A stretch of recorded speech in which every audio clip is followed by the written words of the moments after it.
Sedekah itu sebenarnya kita sedang bawa ketimbangan amal kita hari kiamat. Tanpa orang-orang di depan kita yang menerima sedekah ini, kita nggak bisa bawa ketimbangan amal harta itu. Tapi dengan adanya mereka, kita bisa bawa. Misal Bapak Ibu kasih orang 1.000.000, ini ya, saya bantu misalnya, itu saya kasih. Secara kuantita angka, dia terima 1 juta. Dia pakailah untuk beli baju, untuk bawa, belikan susu anaknya atau apa saja. Selesai. Tapi kita sebenarnya sedang membawa angka 1 juta ketimbangan amal kita melalui dia. Bahkan tidak ada dalam Islam satu perbuatan dibalas dengan satu. Karena Allah sudah berfirman dalam Al-Quran, "Man ja'a bil hasanati falahu asyru amsalihha." Siapa yang berbuat satu kebaikan, Allah akan balas 10 kali lipat. Berarti minimal 10 kali lipat. Dalam sebuah hadis Bukhari, setiap amal soleh dilipat gandakan 10 kali lipat sampai 700 kali lipat. Tergantung kadar keikhlasan dan juga ya bagaimana seseorang itu bisa mengemas ya agar bisa maksimal mendapatkan pahala dari sedekah tersebut. Allahu Rabbi wal Islam dini wa Muhammadan Rasulullah. Assalamualaikum warahmatullahi wabarakatuh. Alhamdulillah, tidak pernah berhenti lisan kita memuji dan memuja Allah. Sebagai seorang muslim kita sangat yakin dua susunan kata ini alhamdulillah adalah kalimat syukur dan berterima kasih kepada Sang Pencipta Allah Subhanahu wa taala yang dengannya segala kebutuhan kita untuk roda kehidupan di muka bumi ini akan dipenuhi dan juga puncaknya kita akan dapat balasan masuk surga dengan derajat yang tinggi di akhirat sana nanti. Oleh karena itu jadilah orang muslim yang selalu membasahi lidah dan bibirnya dengan dua susunan kata ini alhamdulillah.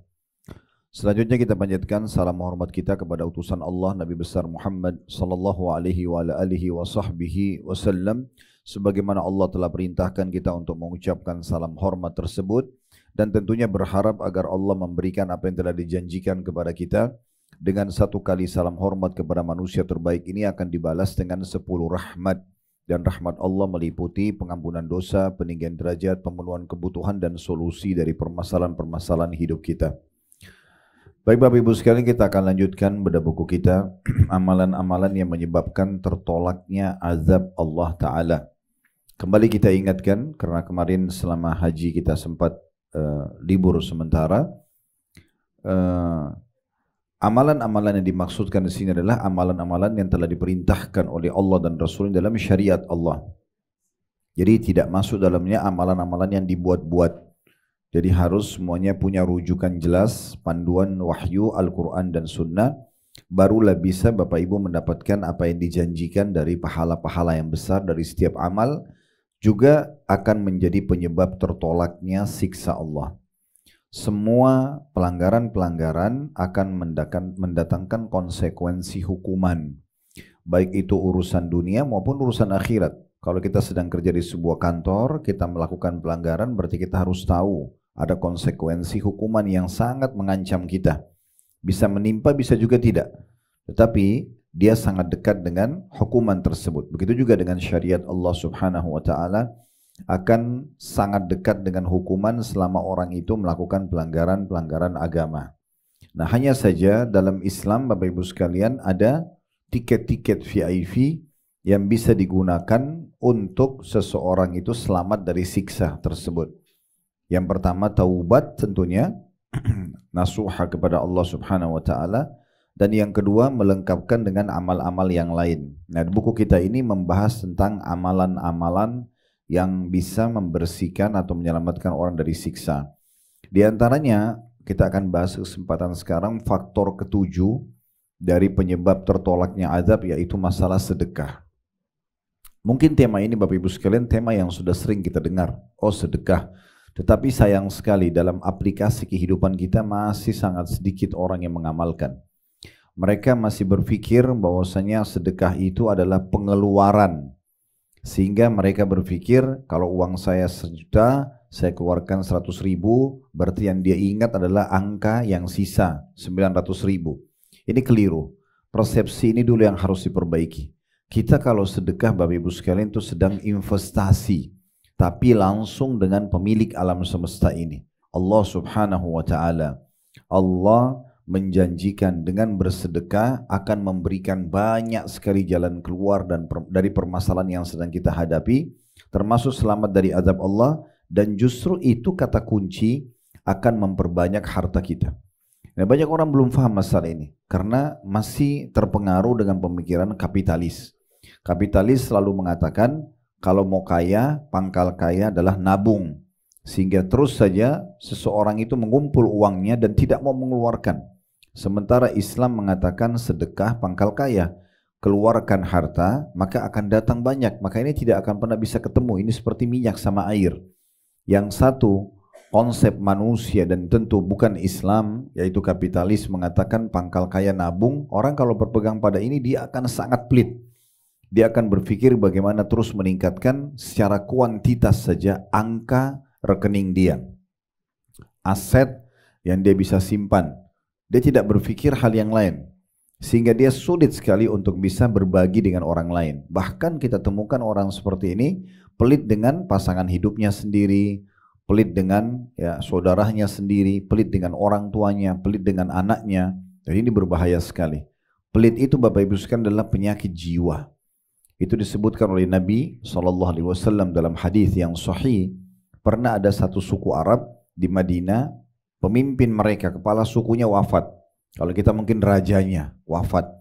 Kemudian diganti oleh raja baru, atau pemimpin atau kepala suku baru. Lalu Nabi SAW tanya anggota suku itu, siapa pemimpin kalian? Mereka sebutkan namanya. Lalu kata Nabi SAW, bagaimana dia?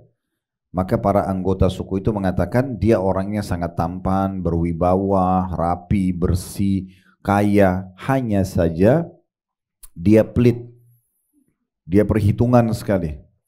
Maka kata Nabi SAW, penyakit jiwa apa yang lebih berat daripada pelit itu?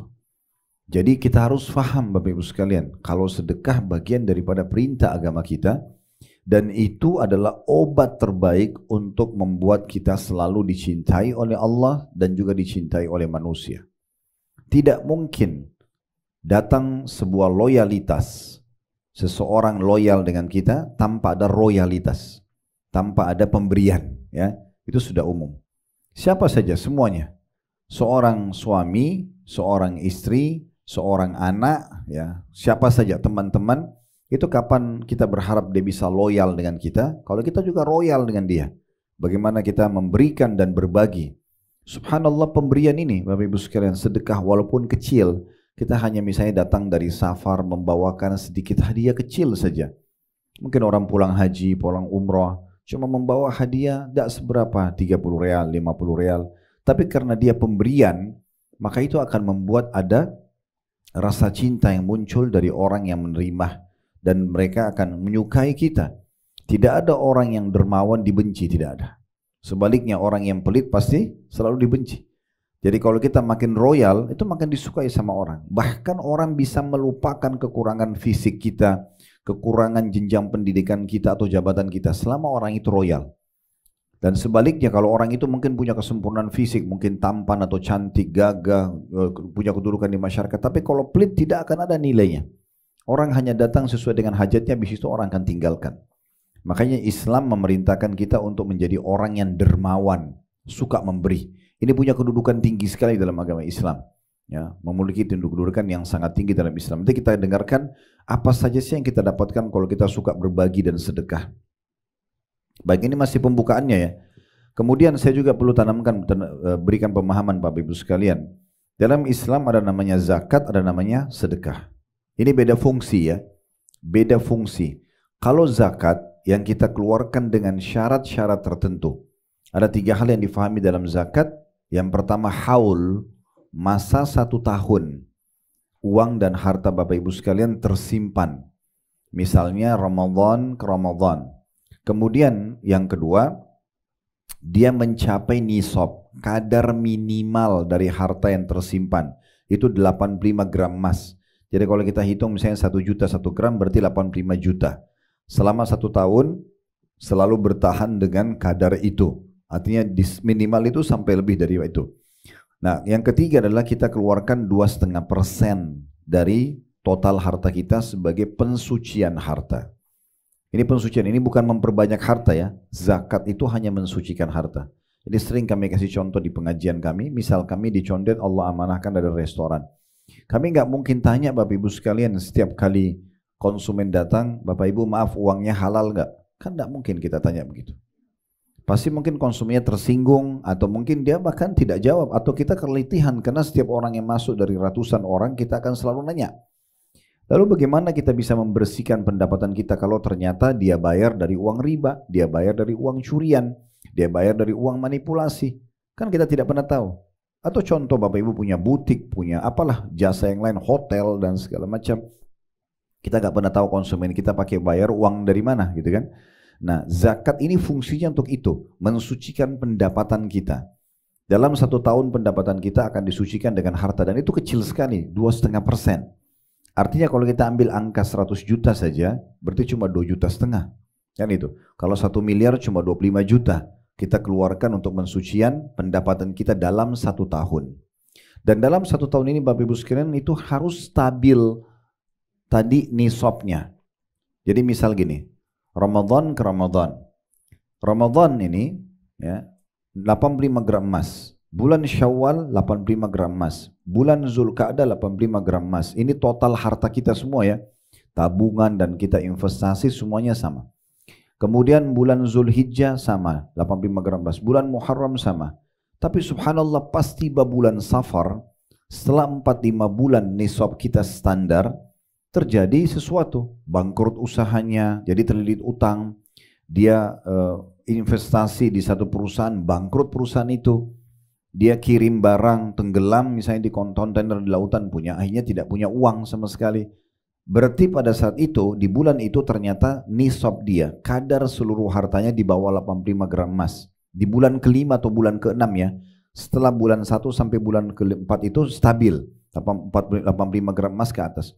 Di sini dia kena sesuatu yang membuat tidak bisa mencapai nisab 85 gram emas. Di saat itu Bapak Ibu sekalian, dalam buku fikih dijelaskan, nisabnya batal.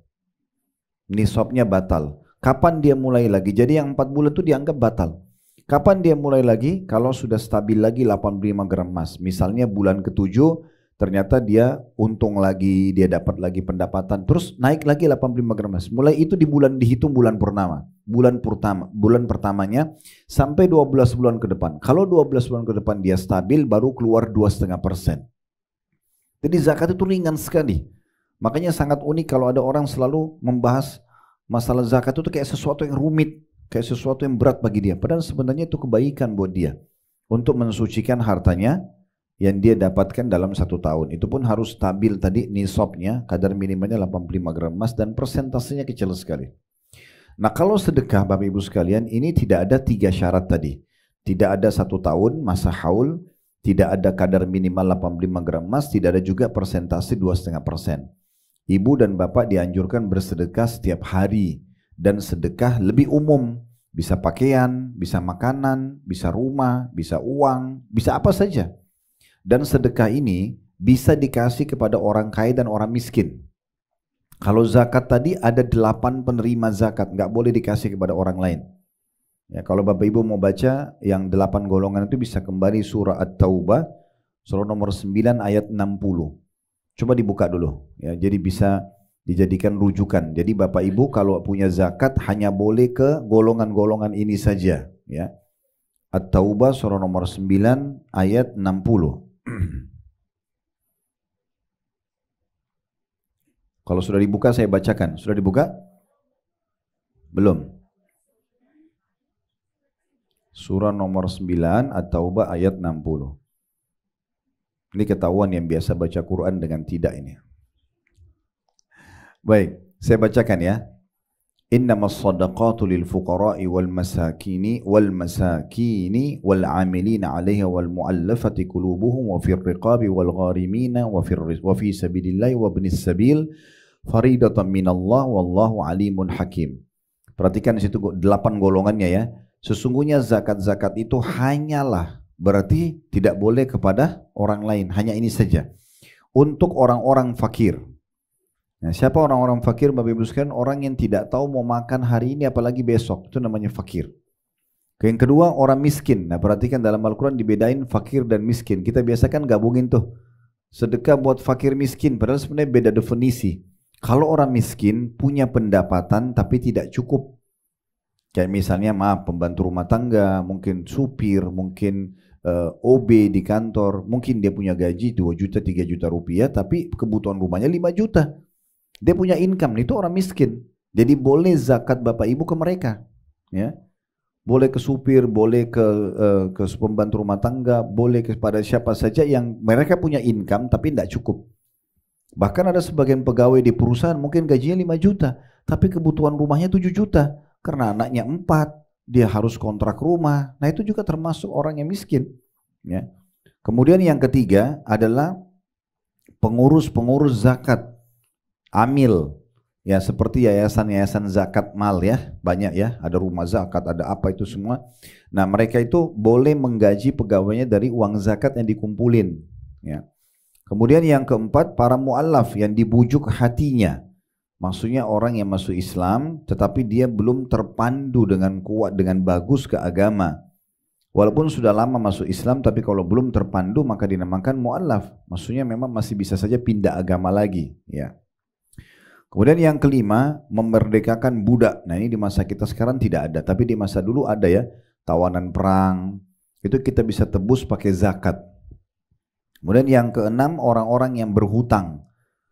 Ya, walaupun ini tadinya orang kaya. Misal ada saudara kita, dia kaya raya, tetapi ternyata usahanya bangkrut. Ya. Kemudian dia terlilit utang sekarang. Dia nggak bisa, mungkin mau makan pun susah. Walaupun dia tadinya orang kaya, tetap bisa menerima zakat ya.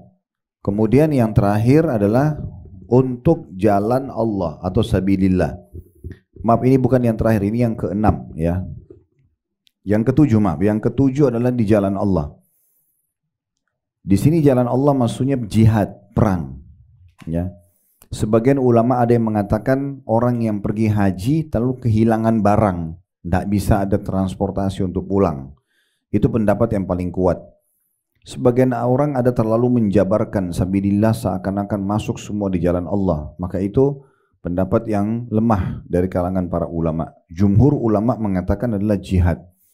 Karena kalau memang itu masuk semuanya di jalan Allah, berarti tidak perlu dirincikan orang miskin tadi, orang fakir, itu semua jalan Allah kan gitu.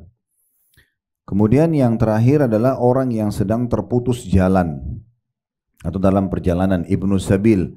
Kayak misalnya ada orang yang musafir, kemudian dia kehabisan bekal, dia mau pulang ke negerinya, bapak ibu bantu dengan zakat, nah itu dibolehkan. Ini 8 golongan ya. Jadi sekali lagi orang fakir 1, orang miskin 2, kemudian pengurus zakat 3, kemudian mu'allaf 4, bebasin budak 5, kemudian orang terlilit utang 6, yang di jihad di jalan Allah 7, dan juga orang yang sedang dalam perjalanan atau ibnu sabil yang ke-8.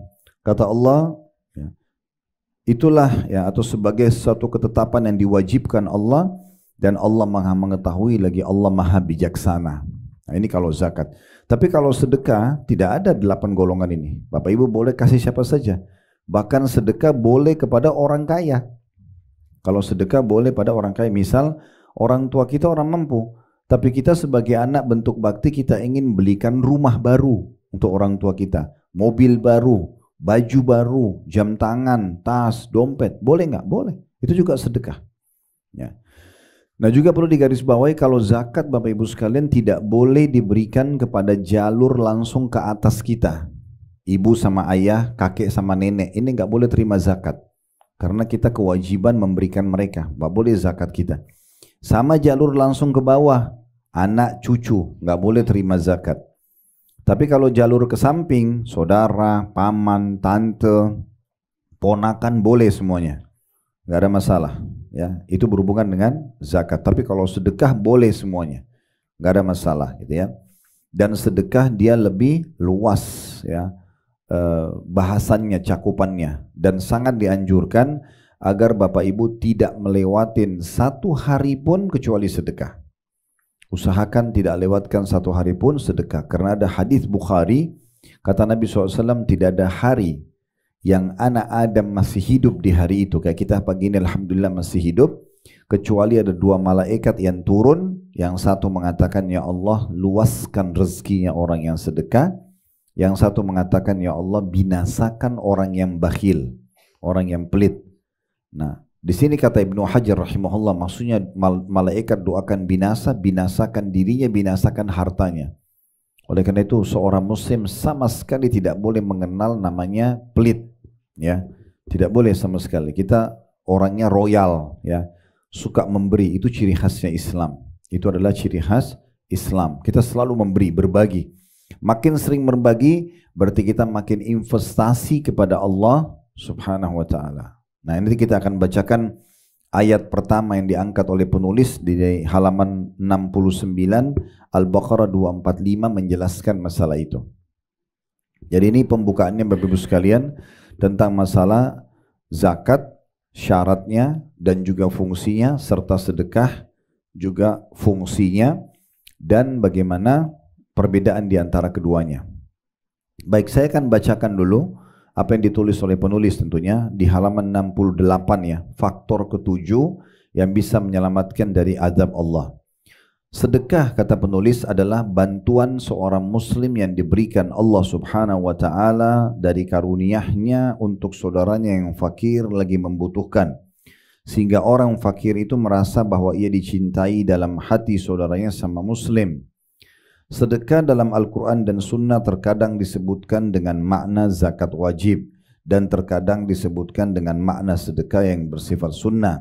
Jika sedekah itu diiringkan dengan sholat, maka itu adalah zakat wajib. Adapun selainnya, maka dijelaskan oleh pengertian yang lalu. Karena itu Allah Subhanahu wa ta'ala menganjurkan bersedekah dan menyebutkan sebagai pinjaman. Baik, sampai sini saya jelaskan dulu. Jadi kalau kita itlaqkan sedekah, zakat masuk di dalamnya. Karena zakat bagian daripada sedekah. Cuma dia ada hukum wajib bagi yang mampu. Nah, tapi kalau kita bahas secara rinci sebagaimana saya rincikan tadi, kalau zakat itu kewajiban dengan 3 syaratnya dan sedekah tidak ada syarat khusus. Orang miskin pun bisa bersedekah. Nah, seperti itulah. Ya, dan fungsinya berbeda. Zakat mensucikan harta, sementara sedekah memperbanyak harta. Jadi kalau mau makin melimpah hartanya, makin berbagi. Nah, seperti itulah, ya. Tidak akan pernah ada orang yang jatuh miskin atau bangkrut yang suka sedekah. Itu mustahil. Ya. Ini sebuah kaidah dasar. Baik, di sini Allah Subhanahu wa ta'ala menyebutkan dalil pertama diangkat oleh penulis surah Al-Baqarah, surah nomor 2 ayat 245. Man dzalladzi yuqridullaha qardan hasanan fayudha'ifahu lahu adha'afan katsira wallahu yaqbidu wa yabsutu wa ilaihi turja'un. Barang siapa meminjami Allah dengan pinjaman yang baik, maka Allah akan melipat gandakan ganti kepadanya dengan banyak. Ya, di sini Allah Subhanahu wa ta'ala membahasakan tanda kutip kita kalau sedekah seperti kita sedang pinjamkan kepada Allah. Ya. Allah menahan dan melapangkan rezeki dan kepadanya lah kamu akan dikembalikan. Ayat ini Bapak Ibu sekalian pada saat turun, ada seorang sahabat namanya Abu Dahdah radhiyallahu anhu. Beliau datang kepada Nabi SAW dan mengatakan, ya Rasulullah, apakah Allah akan meminjam dari kita atau dari kami? Kata Nabi SAW, iya. Maksudnya di sini tanda kutip ya, Allah nggak butuh dengan harta kita. Tapi kita kalau keluarkan di jalan Allah, Allah menganggap itu pinjaman dan Allah akan ganti dengan ganti yang banyak. Maka Abu Dahdah pun radhiyallahu anhu lalu bersedekah dengan kebun yang paling beliau sukai. Namanya Bayruha, ya, di depan masjid Nabi SAW, dan di situ seringkali ya Nabi SAW minum dari airnya yang jernih. Maka Nabi SAW mengatakan, sungguh ya perniagaan dan pinjaman yang sangat menguntungkan. Lalu dia mengatakan, ya Rasulullah, Anda sarankan saya berikan ke siapa? Kata Nabi SAW, berikan kepada kaum kerabatmu. Berikan kepada kaum kerabatmu. Jadi ini yang dimaksudkan, ya. Jadi kita sebenarnya sedang investasi Bapak Ibu sekalian. Kalau kita kasih orang miskin, bantu orang, itu kita sedang investasi. Dan kita sedang investasi kepada Sang Pencipta Allah Subhanahu wa ta'ala, Zat yang Maha Kaya. Maka nggak usah khawatir dengan kemiskinan atau berkurangnya harta. Ingat, kita sebagai seorang muslim punya konsep namanya keimanan. Kita sangat yakin dengan apa yang Allah janjikan dan apa yang Allah ancamkan. Setiap kali kita mengikuti apa yang Allah perintahkan, kita akan dapat apa yang dijanjikan. Dan setiap kali kita melanggar, maka kita akan dapat hukumannya. Itu konsep jelas bagi semua muslim, sebagaimana kita sekarang terang benderang melihat apapun di siang hari seperti sekarang. Karena sangat terang hukumnya, nggak ada sesuatu yang diragukan. Bagi seorang muslim yang masih selalu kasih nggak ya, bantu nggak ya, ini masih diragukan keimanannya. Karena seseorang nggak perlu ragu. Kalau ada yang mengatakan, Ustadz, tapi orang yang minta ini selalu dia saja, nggak apa-apa. Bedanya apa? Dia sama orang lain. Kan tidak penting bagi kita siapa yang terima kan. Yang penting kita ini menjalankan nggak perintah agama. Nggak penting orang yang sama terulang atau bukan orang yang sama. Bahkan saya melihat secara pribadi, kalau ada kerabat kita yang sering minta bantuan atau tetangga, sebenarnya Allah mempermudah kita untuk mencatatkan pahala sedekah kita hari itu. Kita tidak usah cari orang lain lagi, gitu kan? Sementara tadi sudah jelas hadis Bukhari, kata Nabi SAW, setiap pagi Allah turunkan 2 malaikat, yang satu mengatakan, ya Allah lapangkan rezeki orang yang bersedekah. Berarti kan kita yang harus keluar bersedekah. Dan dalam bab sedekah ulama mengatakan beda sekali pahalanya antara orang yang nunggu kapan dia dapat peluang baru dia sedekah dengan orang yang mencari peluang sedekah itu. Ya, ada orang subhanallah dia nunggu, mungkin dia baik, tapi kalau diminta dulu, tolong bantu saya baru dia kasih. Ada orang seperti ini. Ini standar sekali gitu ya. Baik kalau dalam seharian atau dalam satu pekan tidak ada yang minta sama dia karena dia tinggal di sebuah komplek yang dijaga oleh security. Bagaimana dia catat pahala sedekahnya, kan gitu. Tapi kalau ada orang yang jemput bola, ini beda sekali. Memang dia yang merasa butuh dengan sedekah itu. Dia yang mencari. Dia cari mana yayasan sosial yang bisa dia sedekah, dia cari mana tetangganya yang butuh, mana kerabatnya yang butuh. Bahkan dia memberi sebelum diminta. Ada orang setiap datang ke rumah kita bawa hadiah, bawa makanan, bawa segala macam. Memang dia mau itu. Nah orang seperti ini jemput bola dia. Dia sendiri yang mau mendapatkan sedekah, pahala sedekah. Itu beda pahalanya. Ya. Saya lihat sendiri jemaah haji, jemaah umroh kami, Masya Allah kalau berangkat. Kalau yang suka sekali royal, ada yang datang beliin makanan semua jemaah. Ada yang traktir ini buat jemaah, ada yang beli sejadah buat jemaah, ada yang beli buat kerabatnya macam-macam. Memang depan mata Allah bukain rezeki yang luar biasa gitu kan. Dibandingkan memang jemaah yang masih perhitungan beli atau enggak ya, sedekah atau enggak. Kadang-kadang kita bahkan menunjukkan tempat sedekah yang sangat besar pahalanya di Mekah, jelas. Ada juga orang yang tidak ikut gitu ya. Tapi banyak mayoritasnya yang ikut, Masya Allah. Yang ikut memang yang tanpa perhitungan yang luar biasa gitu. Nah itu contohnya. Jadi kalau kita mengejar, mencari peluang itu akan beda pahalanya. Jadi usahakan Bapak Ibu sekalian kita tanamkan dalam diri kita sifat kedermawanan dan kita cintai. Nanti kita akan lihat ya, ini masih baru dalam lembaran pertama. Akan banyak sekali Bapak Ibu lihat dan perhatikan nanti keutamaan Bapak Ibu dapatkan kalau sedekah. Selain memang kita mendidik jiwa kita untuk tidak terbiasa pelit ya, sehingga kita akhirnya tidak mencintai harta itu berlebihan dan kita siap untuk berbagi dengan orang lain. Dan luar biasanya sedekah itu sebenarnya kita sedang bawa ketimbangan amal kita hari kiamat. Tanpa orang-orang di depan kita yang menerima sedekah ini, kita nggak bisa bawa ketimbangan amal harta itu. Tapi dengan adanya mereka, kita bisa bawa. Misal Bapak Ibu kasih orang 1 juta rupiah, ini ya saya bantu misalnya, atau saya kasih. Secara kuantita angka, dia terima 1 juta. Dia pakailah untuk beli baju, untuk bawa, belikan susu anaknya atau apa saja. Selesai. Tapi kita sebenarnya sedang membawa angka 1 juta ketimbangan amal kita melalui dia. Bahkan tidak ada dalam Islam satu perbuatan dibalas dengan satu. Karena Allah sudah berfirman dalam Al-Quran, Man ja'a bil hasanati falahu asyru amthaliha. Siapa yang berbuat satu kebaikan, Allah akan balas 10 kali lipat. Berarti minimal 10 kali lipat. Dalam sebuah hadis Bukhari, setiap amal soleh dilipat gandakan 10 kali lipat sampai 700 kali lipat.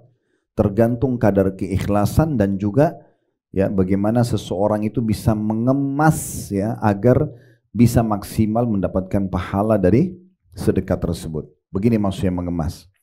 Akan beda pahalanya Bapak Ibu sekalian kalau seseorang di antara kita misalnya ada uang di dompetnya atau di tasnya atau di kantong dia, begitu dia keluar misalnya ke pengajian dari sini ketemu sama satu orang miskin di jalan, lalu dia, oh ini orang kesian, Hatinya tersentuh mau sedekah. Dia buka dompetnya, dia buka tasnya, ditemukan uang yang ada 100.000 atau 50.000, disedekahkan lah sama dia.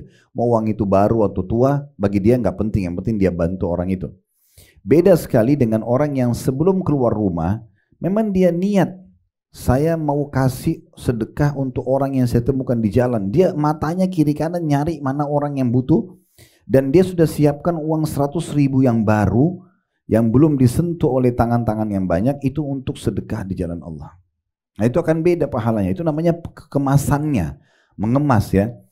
Pernah saya sampaikan hadis dan saya ingatkan kembali, Nabi Muhammad SAW pernah berkata begini, ini termasuk contoh kemasan kepada para istri beliau waktu dikumpulkan, nanti orang yang pertama menyusulku meninggal, setelah aku meninggal nanti, di antara kalian wahai para istri, itu adalah orang yang paling panjang tangannya. Yang paling panjang tangannya. Kata Aisyah radhiyallahu anha, setelah Nabi Muhammad SAW meninggal, kami selalu kalau ketemu para istri Nabi ngukur tangannya siapa yang lebih panjang. Mereka pikir orang yang lebih panjang secara fisik tangannya itu yang lebih dulu mati, lebih dulu nyusul Nabi. Kata Aisyah, kami memahami apa yang Nabi maksudkan justru setelah Zainab binti Jahash meninggal dunia. Ini salah satu istri Nabi. Kenapa? Karena Zainab ini kalau sedekah Bapak Ibu sekalian, dia suka kemasan. Dia kemas tanda kutip. Jadi kalau misalnya ada orang memberi makanan, dia beli makanan jadi. Kalau Zainab enggak, dimasak sendiri. Kalau ada orang yang membeli baju perang dikasih kepada prajurit muslim, maka Zainab buat sendiri. Itu kemasannya, gitu kan? Itu ada nilai tersendiri. Ada nilai plusnya di sisi Allah subhanahu wa ta'ala. Beda ibu kasih masakan ibu sendiri dengan ibu beli jadi. Beda. Ini kan beli jadi tinggal transfer uang selesai. Tapi kalau ibu masak sendiri beda. Itu contoh kemasan. Bukan tidak boleh dengan tidak kemasan. Tapi kalau orang mau lebih banyak pahalanya, nah seperti itu. Makanya berbeda-beda tingkatan pahala seseorang. Baik. Kemudian disebutkan di situ, ya, selanjutnya, di antara hal-hal yang perlu diingat ialah dalam sedekah. Kata penulis, diharamkan menyebut-nyebut pemberian dan menyakiti perasaan orang yang menerima. Ini bahaya pertama yang bisa mengancam hilangnya pahala. Kamu kan sudah sering saya bantu. Nah gitu, bahasa nyebut-nyebut sama orang ya. Atau dia bilang menyakiti perasaan. Kamu tidak tahu diri lah, apalah bahasa-bahasa begitu. Itu nggak boleh. Pahala ibu akan hilang. Ya, itu Allah sebutkan dalam surah Al-Baqarah ayat 264. Ya ayyuhalladzina amanu la tubtilu sadaqatikum bil manni wal adza. Hai orang-orang beriman, janganlah kamu merusak sedekahmu. Maksudnya hilangkan pahalanya dengan menyebut-nyebutnya dan plus menyakiti perasaan si penerima. Nggak boleh, ya. Jadi kalau Bapak Ibu kasih karena Allah, Bapak Ibu nggak akan penting bagi Bapak Ibu kalau orang ini terima kasih atau tidak, gitu ya. Kalau orang karena manusia, Bapak Ibu sekalian, kapan kita kasih sesuatu, kasih uang, kasih makanan, kasih pakaian, lalu orang itu tiba-tiba pergi. Kalau orang karena manusia, dia akan bilang, orang ini nggak tahu terima kasih, karena dia butuh ucapan terima kasihnya orang itu. Kalau orang cari ridho Allah, nggak penting bagi dia. Orang itu terima kasih itu nggak penting. Ya udah saya sudah kasih sedekah, alhamdulillah. Orang itu pergi pun tidak ada masalah. Karena dia berpikir yang penting dia sudah sedekah. Nggak penting siapa yang menerima, nggak penting ucapan terima kasih dia. Nah itu bedanya. Itu yang dimaksud di sini. Jadi nggak boleh teman-teman kita menyakiti perasaan, menyebut-nyebut dan menyakiti perasaan orang penerima. Saya sudah bilang tadi, walaupun orang yang sama terulang-ulang, nggak penting bagi kita. Nggak usah lihat siapa yang menerima, tapi bagaimana peluang kita bisa sedekah, yang nilai sedekah kita akan dibawa di timbangan amal hari kiamat. Itu yang penting. Karena semua uang yang kita kasih itu akan dibawa ke timbangan amal dan akan dilipat gandakan sampai 700 kali lipat tergantung keikhlasan dan kemasan kita dalam sedekah itu. Nah ini dimaksudkan. Kemudian penulis mengatakan di lembaran sebelahnya di halaman 70, Allah Ta'ala menjelaskan bahwa menyebut-nyebut pemberian begitu pula menyakiti perasaan penerima adalah faktor rusaknya sedekah itu. Gak akan dikasih, gak akan dapat pahala. Baik, di sini ada sedikit pengecualian untuk orang tua kepada anak. Pernah gak kita dengar misalnya ada anak yang kurang bakti sama orang tuanya, lalu orang tuanya bilang, nah kan ibu sama ayah sudah besarkan kamu. Sebut-sebut gak itu? Ya, Kan ibu sama ayah sudah sekolahkan, udah kasih nafkah atau pemberian uang saku. Kenapa kok nggak prestasi di sekolah? Kenapa nggak mau sholat? Kenapa nggak mau tutup aurat? Kenapa? Sebut-sebut kebaikan nggak itu? Ya, tapi ini nggak masuk dalamnya. Karena orang tua punya hak untuk menyampaikan kepada anaknya. Ini nggak masuk dalam larangan. Dan saya sangat yakin tidak mungkin ada orang tua menyebutkan itu kalau tidak ada masalah pada anaknya. Misal anaknya pintar, anaknya prestasi, anaknya soleh dan soleh. Untuk apa orang tuanya bilang begitu kan? Dia kan bilang itu karena penting. Karena memang harus mengingatkan anaknya, ayo sadar nak, jangan sampai kamu salah ya, gitu ya. Begitu juga yang kedua, suami pada istri. Misal suami sudah memberikan nafkah, ibu-ibu sudah dikasih sama suaminya, ini tiap bulan sekian belas juta, sekian puluh juta ya. Terus misalnya habis sebelum waktunya. Lalu suami nanya, loh kemarin kan baru saya kasih, kemana uangnya? Itu kan menyebut pemberian, ini nggak masuk. Jangan ibu pulang dari sini, Ustadz Khalid tadi bilang, nggak boleh sebut-sebut loh. Nah, padahal memang uang nafkahnya belum waktunya habis, sudah habis kan gitu. Dia punya hak untuk nanya, kan gitu. Sama juga seorang pimpinan perusahaan pada bawahannya, nggak masuk dalam masalah ini. Ya, misal dia udah gaji 30 orang pegawai, per pegawai misalnya 5 juta rupiah. Dia berharap mencapai target, ya gitu. Tapi ternyata enggak. Ada beberapa pegawai yang lalai, nggak kerjain pekerjaannya, ugal-ugalan, datang semaunya, keluar semaunya. Dia langsung mengatakan, kok bisa saya sudah kasih gaji sekian, saya sudah siapin fasilitas kantor, kok kenapa kalian tidak prestasi? Ini nggak masuk, karena dia sedang menuntut haknya. Kan itu. Dia sedang menuntut haknya, ini tidak masuk ya. Begitu juga sama pemerintah pada masyarakat. Misalnya seorang pemimpin daerah, bupati kah, wali kota kah, gubernur, presiden misalnya, sudah membuat satu jembatan atau jalan. Ini sudah saya buat ya, tolong dijaga Bapak Ibu sekalian, masyarakat tolong jaga. Ini kan menyebut-nyebut ya, kan jembatan ini sudah saya buatkan, memang dia buat. Walaupun itu pakai uang negara, tapi kan melalui dia. Kalau dia nggak ACC kan tidak jadi jalan itu. Dia sekarang sebutin tujuannya agar masyarakat menjaga, ini nggak masuk dalam larangan dalam ayat. Nah yang masuk ini Bapak Ibu sekalian, kalau misalnya ada orang datang, orang miskin lewat depan rumah minta. Lalu besok dia datang lagi. Ya kan? Lewat lagi orang ini dengan orang yang sama. Mungkin terus ibu dan bapak bilang, kan kemarin sudah saya kasih kamu, ngapain minta-minta lagi? Itu nggak boleh. Nggak ada urusan sama kita itu. Mau dia atau orang lain bedanya apa? Kan gitu. Yang penting kita bisa sedekah. Justru kalau orang yang sama, kita jadikan dia sebagai kantong pahala kita. Tanya, kamu tinggal di mana? Kita telusuri lebih jauh. Itu lebih bagus lagi kemasannya. Cari tahu di mana dia tinggal. Mungkin ibu itu anaknya lagi sakit. Mungkin anaknya lagi tidak sekolah. Mungkin rumahnya lagi rusak. Kita perbaikin rumahnya. Anaknya masukin ke pesantren. Kita kasih santunan bulanan, misalnya beras. Itu lebih bagus. Supaya dia berhenti minta-minta. Gitu kan? Atau kita kasih pekerjaan. Misalnya diikutkan kursus gitu kan. Kayak kami di yayasan buat program sekarang, buat ibu-ibu itu kita buatin program menjahit. Keterampilan menjahit. Orang-orang yang biasa minta-minta, dikumpulin, didata dulu, dipastikan benar datanya semua, baru dikasih kursus pelatihan. Nanti setelah mereka bisa, dikasih modal mesin jahit, mereka bekerja. Bapak-bapaknya kalau nggak salah kita buatin program untuk latihan cukur. Nanti mereka bisa buka itu ya. Ini akan mengurangi orang-orang yang minta-minta, bukan justru kita marah-marahin mereka karena mereka tidak tahu harus kemana, kan gitu. Kadang-kadang ada orang bilang, kamu kan masih sehat, kenapa nggak kerja? Dia mungkin sudah coba kerja. Bukankah banyak sekarang sarjana melamar ditolak? Belum tentu. Kira-kira Bapak Ibu sekalian, kalau keadaannya seperti kita secara ekonomi, masih mau minta-minta? Coba renungi sekarang, kalau keadaannya seperti kita, udah punya pendapatan, udah punya kendaraan, masih mau minta-minta, malu kan? Nggak mungkin. Pasti orang ini minta karena ada sebab. Dia karena butuh, kan gitu. Itu normal kok, manusiawi kan gitu. Jadi nggak perlu kita masuk ke alam kenapa dia minta. Yang penting tugas kita adalah memberi di saat itu. Dan tidak penting bagi kita siapa yang menerima, tapi bagaimana peluang sedekah yang kita dapatkan. Nah ini poin yang perlu digarisbawahi. Baik, selanjutnya kata penulis, yang diingatkan juga demikian pula dianjurkan agar bersedekah secara sembunyi-sembunyi selama memang Bapak Ibu bisa sembunyi. Kayak misal contoh, Bapak Ibu lagi ada dapat WA, coba Bapak Ibu yang buka sendiri dari yayasan tertentu, atau lagi nonton di Facebook atau di Instagram, di media sekarang, tiba-tiba terlintas ada bantuan buat Palestina, ada bantuan buat yayasan apa, ada masjid lagi dibangun, ada apalah pesantren. Lalu Bapak Ibu klik oke, donasi, bantu, kirim. Itu kan antara Bapak Ibu sama Allah sama mereka. Bahkan kita bisa sembunyikan nama kita. Tulis saja hamba Allah misalnya. Udah selesai. Nah, ini namanya sedekah sembunyi. Ini jangan diceritain ke orang. Selama dia sifatnya tersembunyi, sembunyikan. Beda kasusnya kalau seandainya kita sedang dimintai sedekah di depan orang.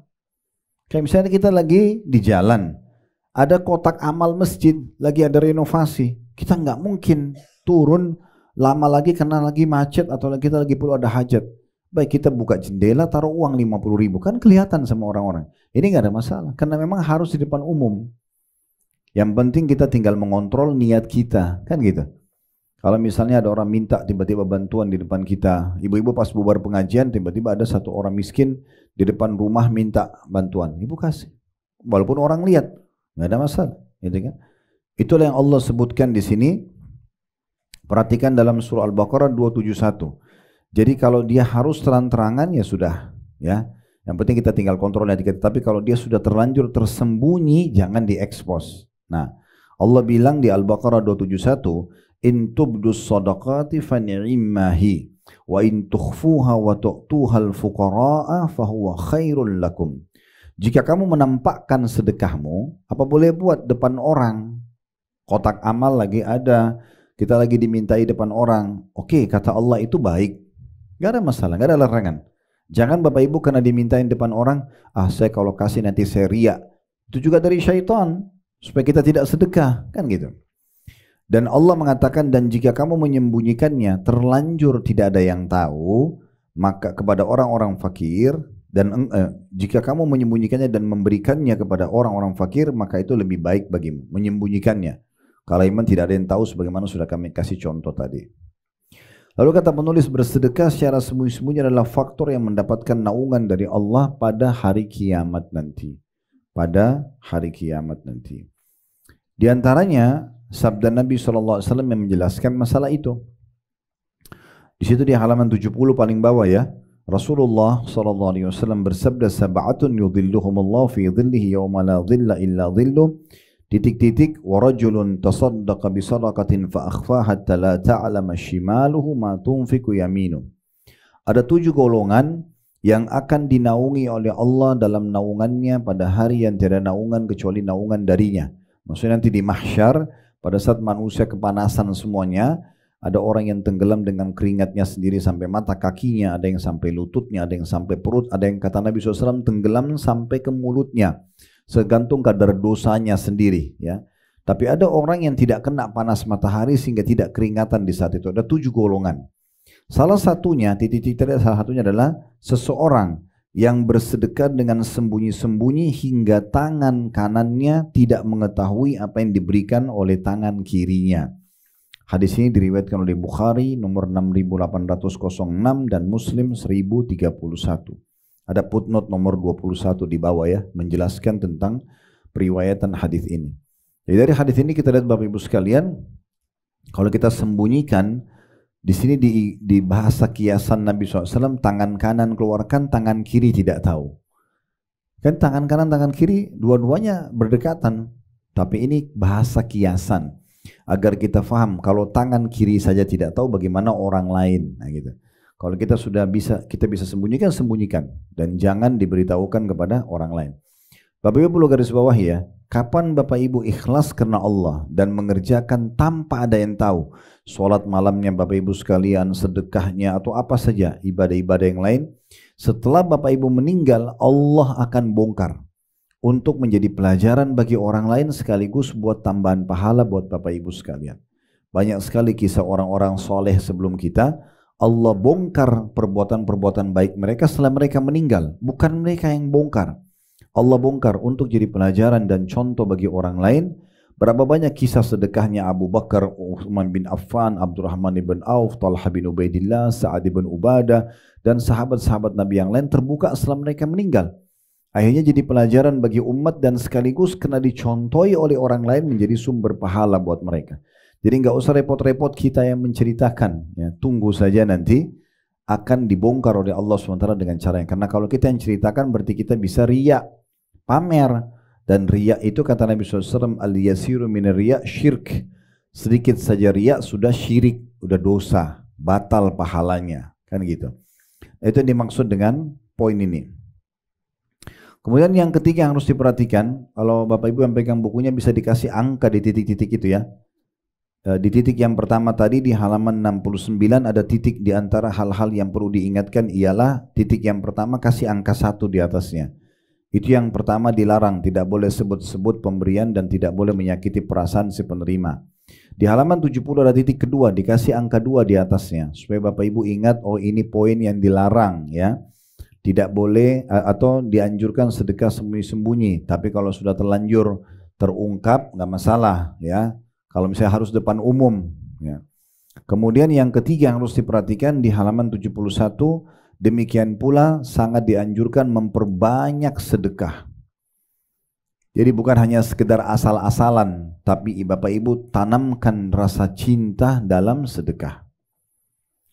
Nanti di sini akan disebutkan banyak sekali Bapak Ibu sekalian manfaat-manfaatnya. Dalam hadis Nabi SAW disebutkan di antaranya, Inna dhillal mu'mini yawmal qiyamati fi sadaqatihi. Naungan seorang mukmin pada hari kiamat tergantung pada sedekahnya. Nanti kalau orang lagi panas di mahsyar, yang lindungi kita justru sedekah kita. Justru pemberian kita kepada orang lain. Ada di situ footnote nomor 22 hadis riwayat Ahmad jilid 4 halaman 147 dan 148. Selanjutnya juga poin yang ke berapa itu? Yang keempat ya, titiknya. Ada titik yang keempat, dianjurkan bersedekah pada saat masih sehat, kuat dan giat. Ya, jadi boleh sedekah pada saat sudah tua, sudah lemah, tapi justru di saat kita lagi cari pekerjaan, tambahan income, lagi kembangin investasi kita, justru itu puncak-puncak pahala.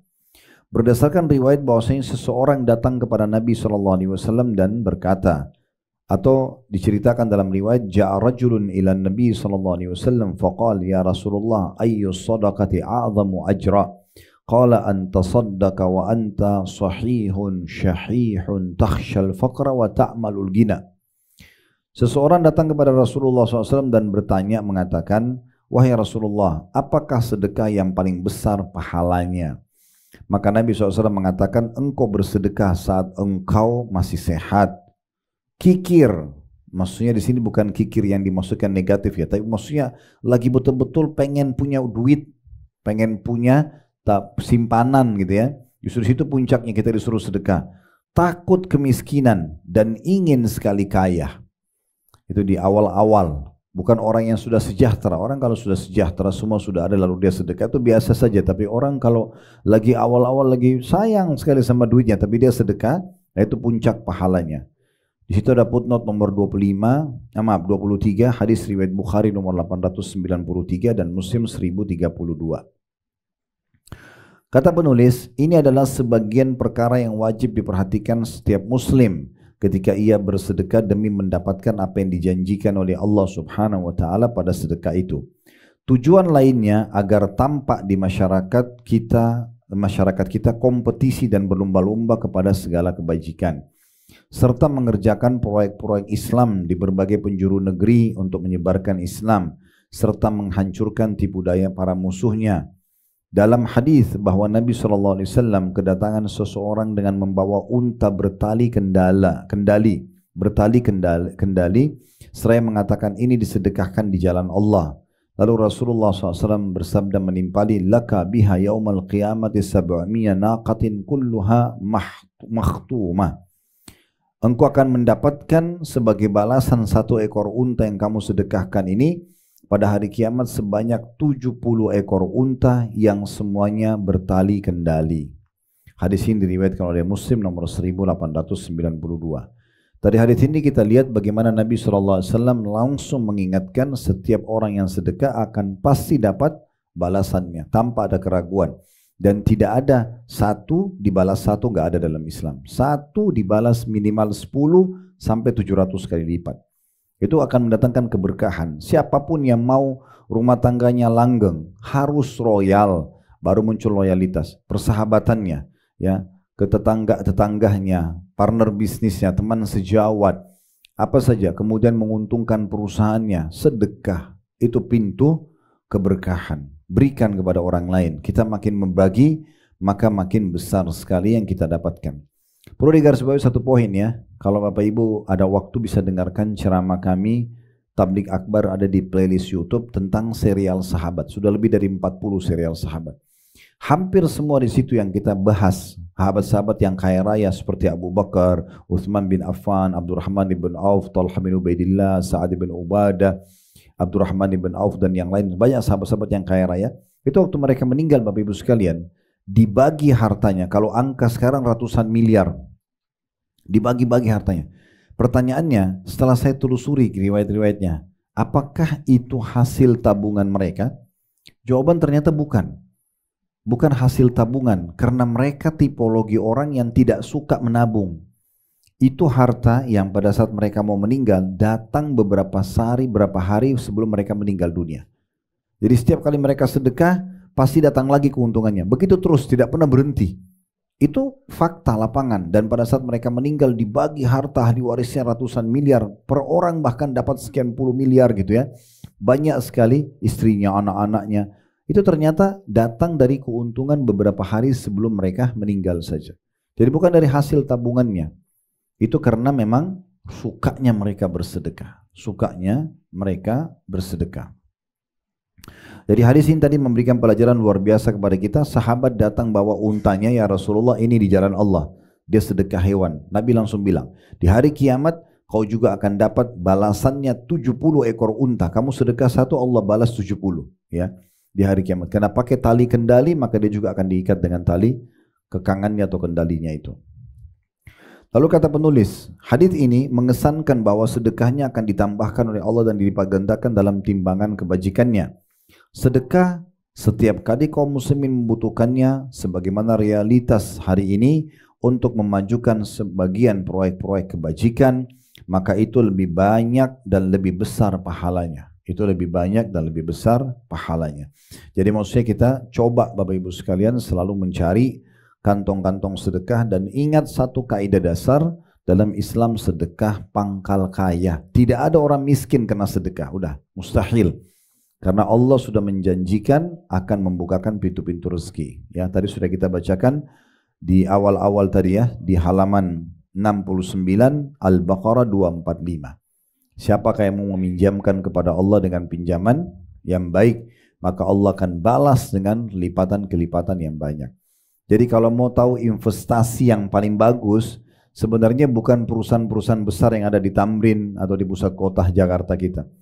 Tapi benarnya adalah orang-orang miskin di sebelah kita, tetangga-tetangga itu, kasih ke mereka, itu investasi terbaik. Allah akan bukakan pintu rezeki. Coba pakai resep ini. Ini resep sederhana yang akan memberikan kepada kita peluang untuk bisa investasi kepada Sang Pencipta Allah Subhanahu wa ta'ala. Di dunia Bapak Ibu sekalian kita akan dapatkan cinta manusia, karena dengan suka memberi pasti disukai oleh manusia, dan di akhirat kita akan dapat balasan yang sangat besar. Nah, sebentar lagi akan disebutkan faedah-faedah sedekah di dunia dan juga di akhirat. Baik, saya akan bacakan di halaman 73 bagian paling bawah ya. Di antara faedah-faedah yang bisa didapatkan kalau seseorang itu sedekah baik di dunia maupun di akhirat. Pertama, dia akan memadamkan murka Rabb yang kepadanya kita berlindung dan berdoa dengan merendahkan diri kepadanya agar mengangkatnya dari kita disebabkan kemaksiatan yang kita lakukan. Jadi maksudnya sedekah itu otomatis akan memeredamkan murkahnya Allah. Ya, kalau misalnya ada orang merasa dia berbuat dosa sama Allah, selain dia taubat untuk segera menyelamatkan diri dari siksa Allah, segera sedekah. Taubat diikuti dengan sedekah. Taubat diikuti dengan sedekah. Nah, seperti itulah ya. Nanti dalilnya satu ya, kita gabungkan dengan yang kedua. Menghindarkan, sedekah bisa menghindarkan dari kematian buruk, atau biasa kita dengar dengan su'ul khatimah, mati yang buruk. Sedekah bisa menyelamatkan dari itu. Nah, kedua poin ini, yang pertama bisa meredam murka Allah. Allah tidak hukum kita karena kita buat salah, dikarenakan kita taubat dan kita sedekah, serta juga bisa menyelamatkan kita dari mati yang buruk. Disatukan dalam hadis Nabi SAW. Ada footnote nomor 25 di bawah, diriwayatkan Tirmidzi nomor 664. Bunyinya kata Nabi SAW, inna sadaqata tudfi'u ghadabar rabb wa tadfa'u maitatas su. Sesungguhnya sedekah itu akan memadamkan murka Rabb dan menolak kematian buruk. Demikian pula sedekah itu memadamkan dosa dan kesalahan-kesalahan. Ya, jadi ada buku yang pernah saya sarankan Bapak Ibu beli ya, masih ingat? Buku Keajaiban Sedekah ya. Masih ingat ya? Pernah saya lihatkan dulu itu untuk dibeli. Nah di buku ini ada salah satunya di belakang ada kisah. Ada kisah di situ, ada kisah nyata seorang anak muda di Saudi di bagian belakang. Jadi bagusnya buku ini di bagian depan disebutkan tentang pendapat salaf berhubungan dengan sedekah. Di tengah-tengahnya manfaat kalau orang sedekah. Di akhirnya kisah nyata orang-orang yang sedekah. Ya. Nah di antaranya ada anak muda, dia lagi jalan berdua sama temannya naik mobil dan mau menuju ke satu tempat dengan kecepatan cukup tinggi. Tapi rupanya temannya jalan. Yang dia melihat tidak sengaja sebelah kanan jalan, di pinggir jalan ada orang tua lagi ngururin tangan minta bantuan. Maka dia berhenti sebentar. Dia korek kantongnya, dia sedekahkan, dia kasih orang itu. Kemudian dia susul temannya. Subhanallah, terjadi gempa atau apa gitu ya, yang membuat jalan retak, mobil temannya jatuh ke dalam lubang itu dan meninggal di tempat. Dia sempat berhenti dan dia merem mobilnya, kemudian dia turun, dia lihat temannya sudah meninggal. Maka tiba-tiba saja dia kayak diilhamkan di pikiran dia. Dia bilang, mungkin ini justru karena saya sedekah kepada orang tadi. Kalau saya tidak berhenti sedekah, maka bersamaan kecepatan mobilnya sama-sama bisa meninggal. Mungkin ini dia bilangnya, dalam kisah itu disebutkan, dia bilang inilah makna hadis Nabi. Orang ini bilang dalam dirinya sendiri, inilah makna hadis Nabi kalau sedekah bisa menjauhkan orang dari mati yang buruk, mati tiba-tiba, gitu kan. Nah seperti itu. Itu diantaranya. Begitu juga dalam hadis Mu'adz bin Jabal radhiyallahu anhu berkata atau berbunyi, kata Nabi SAW, was-sadaqatu tudfi'ul khatiyah kama yudfi'un ma'ul nar. Sedekah itu akan memadamkan kesalahan sebagaimana air memadamkan api. Diriwayatkan oleh Tirmidzi nomor 2616. Ketiga, sebagai atau sedekah adalah faktor rezeki, kemenangan dan ditutupi kesalahan. Ini yang faedah ketiga yang Bapak Ibu bisa dapat kalau orang sedekah ya. Jadi yang ketiga adalah sedekah adalah faktor rezeki, sebab datangnya rezeki yang banyak, kemenangan kalau kita sedang ada permasalahan, dan juga ditutupi aib-aib atau kesalahan kita. Kita semua membutuhkan hal itu kata penulis, sebagaimana disebutkan dalam hadis, aktsirus sadaqata fis sirri wal alaniyati turzaqu wa tunsaru wa tujbaru. Mohon maaf. Terjemahannya, ini kata Nabi SAW, bukan perkataan saya, wahyu. Dan pasti benar. Kata Nabi SAW, perbanyaklah sedekah. Bukan hanya sedekah, cintai dia. Merasa kayak ingin dan butuh dengan sedekah. Perbanyak sedekah. Dengan sembunyi-sembunyi ataupun terang-terangan. Maka pasti kalian akan diberi rezeki. Ini manfaat.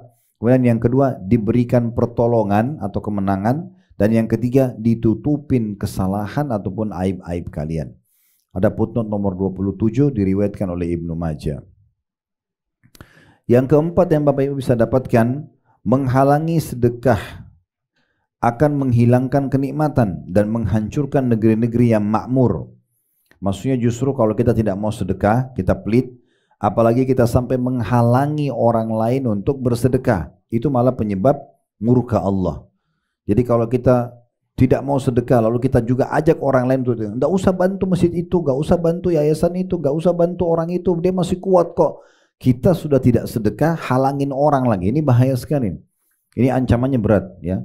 Itu bisa menjadi penyebab kitanya dimurkai Allah. Bisa juga kalau itu merata semuanya, negeri itu Allah hancurkan karena tidak mau bersedekah ya. Di situ diangkat oleh penulis sebagaimana Allah Ta'ala menyebutkan tentang kisah pemilik kebun yang disebutkan dalam surah Al-Qalam ya, surah Al-Qalam ayat 19-24 yang bunyinya, fatafa 'alaiha ta'ifun min rabbika wa hum naimun fa asbahat kassarim fatanadaw musbihin anikdu 'ala harthikum in kuntum sarimin fantalaqu wa hum yatakhafatun alla yadkhulanna al-yawma 'alaikum miskin. Lalu kebun itu ditimpa bencana yang datang dari Tuhanmu ketika mereka tidur. Maka jadilah kebun itu hitam seperti malam yang gelap gulita. Lalu pada pagi harinya mereka saling panggil memanggil, pergilah pagi-pagi ke kebunmu, dan jika kamu hendak memetik hasil, maka mereka pun berangkat sambil berbisik-bisik, pada hari ini jangan sampai ada orang miskin yang masuk ke dalam kebunmu. Jadi saya sampaikan dulu kisah ini ya. Ini kalau Bapak Ibu baca lanjutan ayatnya, setelah ayat 24, saya ringkaskan. Jadi ada satu pemilik kebun, mereka ini subur sekali kebunnya. Dan salah satu yang dibuat oleh pemilik kebun sebagai orang tua mereka kalau tidak salah itu ya, suka berbagi. Nah, rupanya pemilik kebun ini meninggal atau mungkin sudah tidak ada, lalu ada anak-anaknya yang memegang kebun itu. Mereka lalu sepakat, mulai hari ini kita nggak usah kasih orang-orang miskin, ya, nggak usah kasih orang miskin. Jadi hasil panennya nggak usah berbagi. Maka subhanallah, mereka baru niat saja begitu ya, Allah sudah binasakan kebunnya di malam hari. Allah datangkan sesuatu yang membinasakan kebun itu, dan mereka saling bisik pagi-pagi. Ya, pemilik kebun yang baru ini mengatakan, mulai sekarang kita cepat-cepat pergi, kita petik pagi-pagi supaya orang-orang miskin tidak sempat minta. Waktu mereka datang, mereka kaget kebun mereka sudah hancur. Dan akhirnya baru mereka sesali pada saat itu. Nah, ini tentang kisah bagaimana Allah binasakan justru kalau orang yang tidak mau bersedekah. Ada poin sini saya mau sisipkan, tambahkan. Bapak Ibu kalau misalnya mampir ke sebuah masjid, lalu masjid itu misal kotor, bau, misal panas. Pernah nggak mampir di musola gitu? Ya, misalnya karpetnya kotor, panas, nggak ada kipas angin, nggak usah bicara AC, kipas angin aja nggak ada, kerannya, kamar mandinya kotor. Apa kira-kira yang Bapak Ibu lakukan di saat itu? Banyak orang di antara kita, dia menghina masjid itu. Oh, di sana kotor, bau. Teman-temannya jangan mampir ke sana. Ini pemahaman yang keliru Bapak Ibu sekalian. Allah sampaikan kaki kita ke masjid itu, ke musola itu supaya kita punya andil. Ya, kenapa kita justru enggak diraih sebagai peluang pahala? Gantiin karpetnya, laundrykan, cuci, panggil orang, marbotnya panggil, suruh beli sikat, beli sabun, atau kita ganti karpet baru, pasangin AC, cat yang baru. Kenapa kita enggak perbaiki kamar mandinya? Bayangkan berapa banyak pahala kita dapatkan hanya dengan keluarkan uang untuk perbaikan begitu saja. Berapa sih perbaikan keran yang rusak? Berapa sih perbaikan klosetnya misalnya, atau mungkin habis anggaplah 30 juta, 100 juta misalnya. Karena Allah kasih kita uang. Berarti kan kita punya peluang, dan semenjak itu kita dapat pahalanya. Kenapa justru kita sudah tidak sedekah, larang orang lain? Jangan ke sana masjidnya kotor, jangan ke sana masjidnya bau. Kira-kira Bapak Ibu sekalian, kita kasih rasionalnya. Kalau misalnya ada tamu datang ke rumah kita, kebetulan rumah kita ada bau atau kotor misalnya. Lalu orang itu pulang lalu dia bilang, oh jangan ke rumahnya ibu itu lagi bau misalnya. Tersinggung nggak? Nah, bagaimana dengan rumahnya Allah? Kenapa justru kita tidak pikir dapat andil di situ? Selalu titip pesan begitu teman-teman sekalian. Saya punya teman dekat dulu dari Riyadh, beliau doktor juga. Satu waktu kami masuk ke pedalaman Irian. Betul-betul masuk ke pedalaman, naik ke kapal kecil, ya. Kalau orang sana bilang lombot atau apa, kapal kayu kecil, masuk ke pedalaman tidak ada lampu bahkan. Gitu. Sana ada beberapa Muslim tinggalnya di rumah-rumah kayu gitu. Begitu kami tidur di atas rumah kayu, di bawahnya kali air gitu. Terus dia tiba-tiba ngomong gini, dan saya ingat terus kata-katanya itu. Dia bilang, ya Ustadz Khalid, Allah sudah sampaikan. Dia kebetulan memang panggil saya Ustadz, bukan saya mau dipanggil Ustadz ya. Dia bilang begitu pada satu kisah. Ya Ustadz Khalid, kita sudah sampai ke sini. Masa kita nggak dapat pesan dari Allah? Kenapa kaki kita sampai ke sini? Kita ini akan ditanya sama Allah. Kamu sudah saya sampaikan kaki kamu ke pedalaman Iran ini, apa andilmu? Kau buat apa di situ? Kenapa kita tidak pikir itu? Terus saya diskusi sama dia itu tengah malam sebelum subuh. Kami kebetulan bangun terus, langsung saya bilang, ya kira-kira kita buat apa? Oke, kita siapin dai, kita kirim dai ke sini.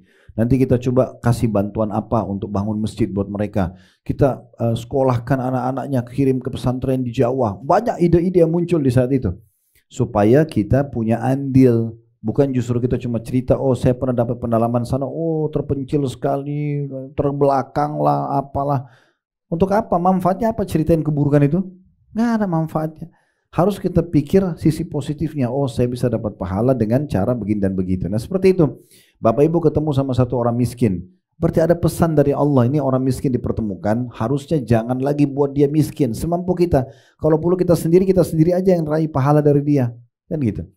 Cari tahu tentang alam bawah. Anak-anak yang banyak nangis minta-minta nyanyi-nyanyi di lampu merah. Kenapa dibiarkan? Kenapa nggak tanya? Kirim orang. Anak ini tinggal di mana? Siapa orang tuanya? Mungkin dia bisa disekolahin. Mana Bapak Ibu tahu? Mungkin anak itu yang tadinya nyanyi-nyanyi di jalan, Bapak Ibu masukin pesantren bisa jadi hafid Quran. Mungkin jadi imam masjid. Mungkin jadi seorang ulama satu waktu. Bukan mustahil. Kan gitu. Kenapa kita nggak berpikir itu? Kenapa cuma bilang, oh kasihan ya kasih uang 1.000 rupiah. Manfaatnya kecil sekali. Kenapa nggak tangkap pesan ilahi di situ?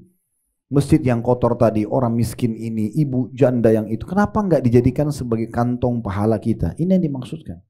Jadi kita tangkap pesan Allah di situ, Bapak Ibu sekalian. Berapa banyak orang yang Allah bukakan pintu-pintu kebaikan justru karena dia menyadari poin-poin seperti ini. Yang terakhir diangkat oleh penulis, yang kelima yang bisa didapatkan faedah. Ini cuma sebagian kecil faedahnya ya. Itu adalah sedekah adalah obat paling mujarab untuk semua penyakit. Semua penyakit, sakit apapun. Mau cepat sembuh, nomor 2 obat, nomor 1 sedekah. Itu kata Nabi SAW. Perhatikan hadisnya. Kata Nabi SAW, Dawu mardhakum bis sadaqah. Sembuhkan orang sakit di antara kalian dengan sedekah. Ini hadis sahih. Ya. Disebutkan dalam Sahihul Jami' nomor 3353. Jadi kalau mau cepat sembuh, sedekah. Itu poinnya. Banyak orang sibuk cuma cari dokter ke dokter yang lain. Itu ikhtiar, iya.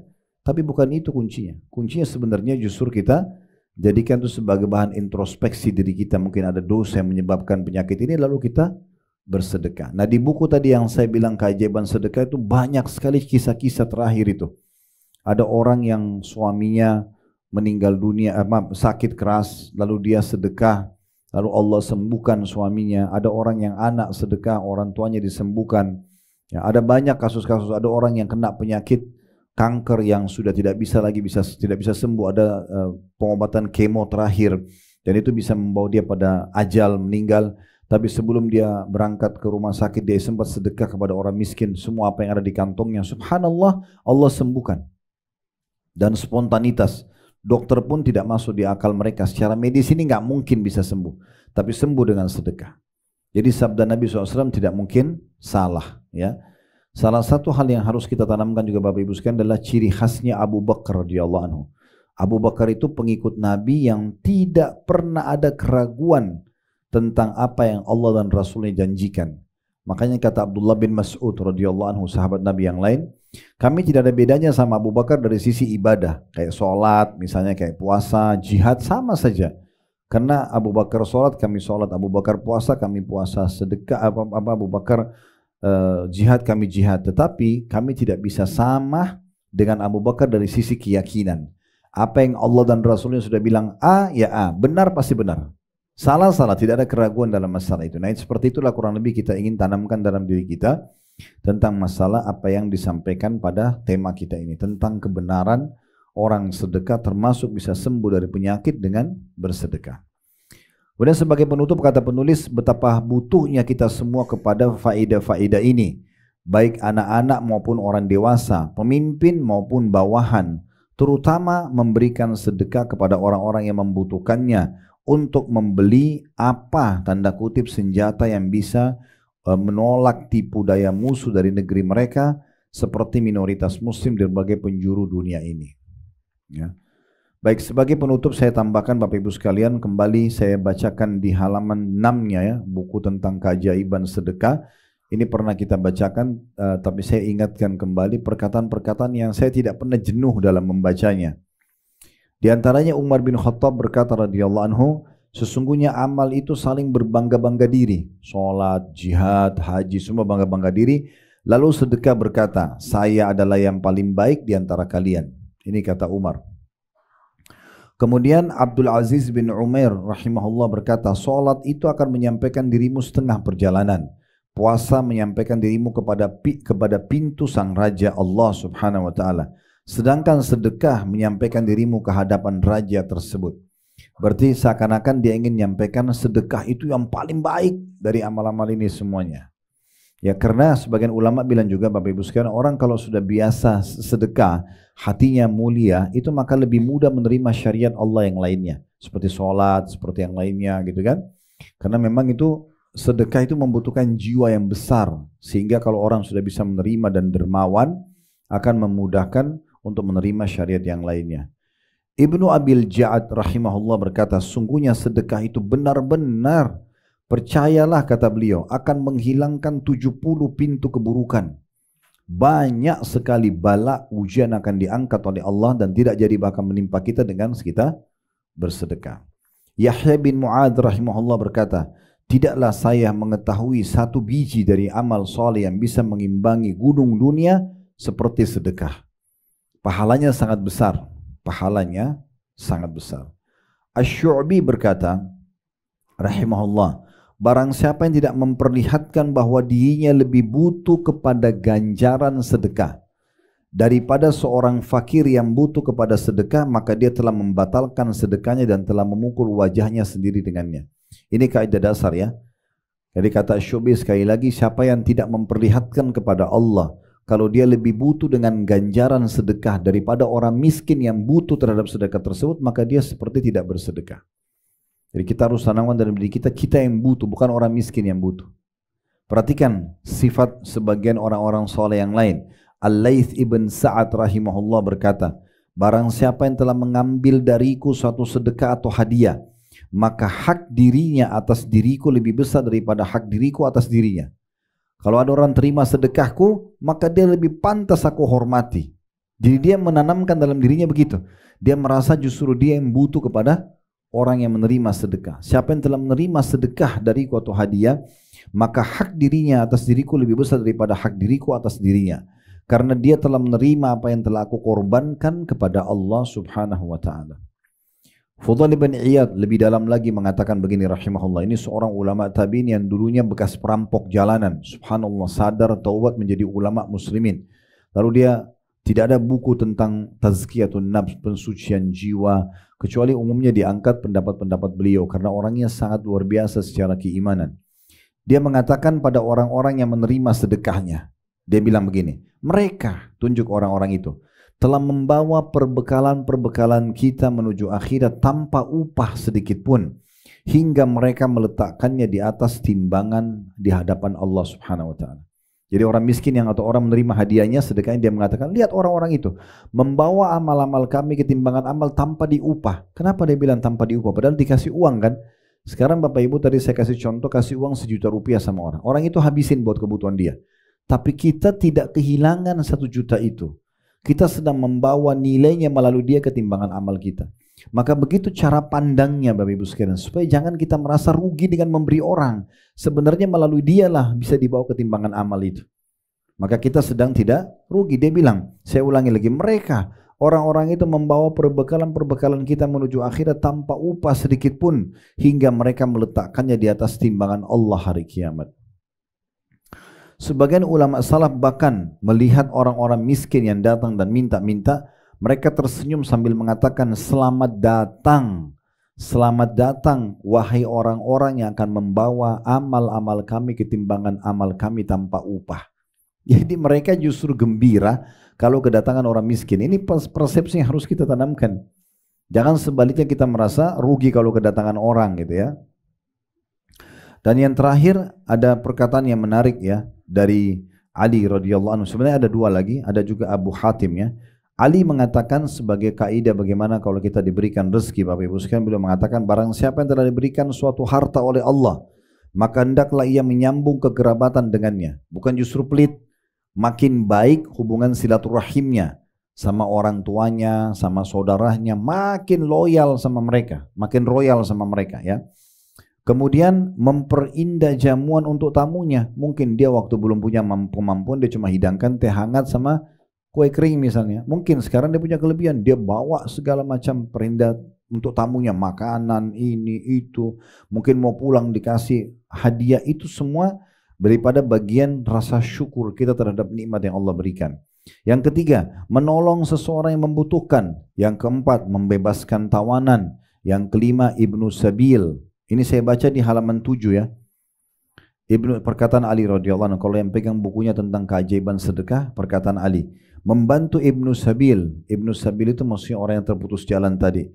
Kemudian orang-orang fakir dan miskin, para mujahidin Dan ada poin penting. Jadi tadi kita harus berbagi pada orang-orang. Kemudian dia bilang, dan dia harus bersabar atas musibah yang menimpa hartanya. Orang utang gak bayar, investasi bangkrut, itu ujian di harta itu pasti datang. Ya, dikatakan begitu.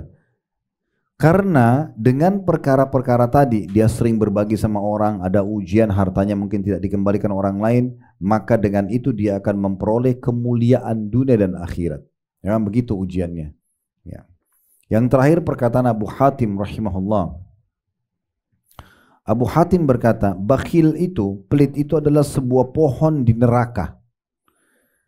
Sedang ranting-rantingnya ada di dunia, dan barang siapa yang bergelantungan pada salah satu dari ranting-rantingnya itu, niscaya ia akan menjerumuskannya ke dalam neraka. Sebagaimana kedermawanan suka berbagi adalah sebuah pohon di surga, di mana ranting-rantingnya berada di dunia, dan barang siapa yang bergelantungan pada salah satu dari ranting-ranting itu, niscaya ia akan membawanya ke surga, dan surga itu tempatnya orang-orang dermawan. Orang pelit itu tempatnya neraka. Imam Az-Zahabi rahimahullah masukkan dalam kategori dosa besar adalah orang yang pelit. Ya, jadi kita harus betul-betul mengobati masalah ini dari diri kita masing-masing untuk selalu royal, dan kita yakin Allah Subhanahu wa taala akan menggantikan dengan baik, ya.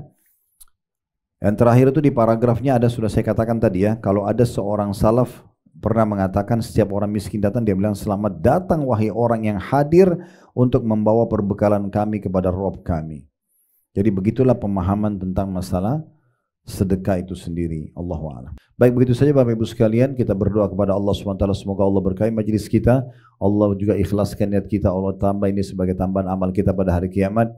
Jangan lupa selalu kita doakan agar negara kita menjadi negara yang aman, tentram, damai. Allah jaga persatuan, kesatuan dan kemerdekaan kita. Allah berikan hidayah para pemimpin menjalankan tugas dan amanah dengan baik, serta juga tentunya Allah menjadikan masyarakat negeri kita masyarakat yang selalu gotong royong dengan pemerintah pada hal-hal yang tidak melanggar maksiat kepada Allah Subhanahu wa taala, dan semoga Allah juga melunasi utang negara kita dengan semudah-mudahnya, serta juga Allah jadikan kita sebagai contoh bagi negara-negara yang lain. Selalu kita doakan saudara kita di Palestina, di Gaza dan Rafah secara khusus, dan juga di Syria, di Yaman, di Ugru, dimanapun yang sedang tertindas. Semoga Allah ikhlaskan niat mereka, terima para syuhada mereka, mulakan Islam di tangan mereka dan tangan kita semua, dan semoga Allah ikut sertakan kita bersama mereka di pahala, baik dengan doa, dengan harta, juga dengan jiwa kita, dan semoga Allah menyatukan kita semua di surga firdausnya kelak tanpa hisab, semua disatukan dalam majlis ilmu yang mulia ini. Allahumma amin. Ada benar dari Allah, ada salah dari saya mohon dimaafkan. Subhanakallahumma bihamdika, asyhadu an la ilaha illa anta astaghfiruka wa atubu ilaik. Wassalamualaikum warahmatullahi wabarakatuh.